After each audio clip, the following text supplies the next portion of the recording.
If they freeze, deflect, or give vague answers, you've just spotted a dismissive avoidant. This one question will reveal emotional unavailability right from the start, early in dating, before you invest time and energy into just finding out that this person's emotionally unavailable, they're pulling away from you and shattering your heart. Because if you've been through the avoidant rodeo before, chances are you don't want to go through it again. You don't want to have your heart shattered into a million pieces again.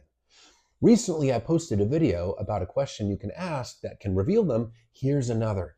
This is a very reliable question to reveal the dismissive avoidance early in dating. You can ask this on the first or second date. And the question is, how did you get over your last breakup? How did you heal? How did you grow?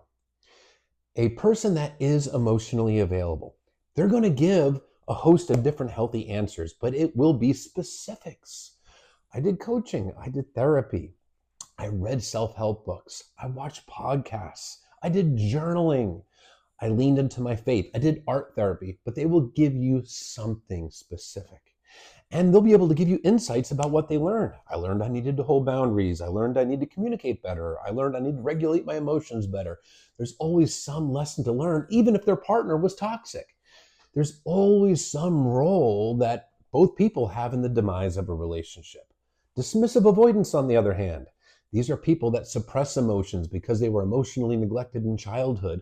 It was never safe for them to express emotions, so they learned to squash it, and they have very little emotional depth from that neglect. They have a deep wound of defectiveness and shame, and that makes it really scary for them to look at themselves, so they really struggle with self-reflection.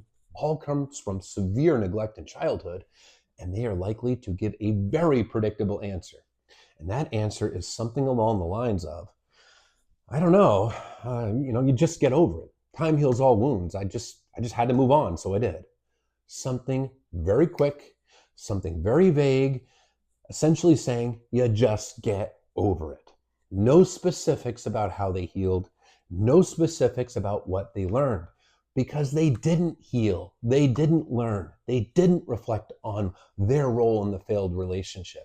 What they're saying is, I suppressed it, I distracted myself, I didn't process those emotions, I just looked for new escapes and distractions, and I chalked up the failed relationship as to being the other person's fault. I never looked at myself. I just said, we're incompatible. And when I find the right person, everything will magically fall into place. The right person being that fantasy relationship with no conflict, no expectations, and no criticism, nothing like that. And then everything will be perfect. In other words, they learned nothing. They didn't look at themselves, and they're not growth minded.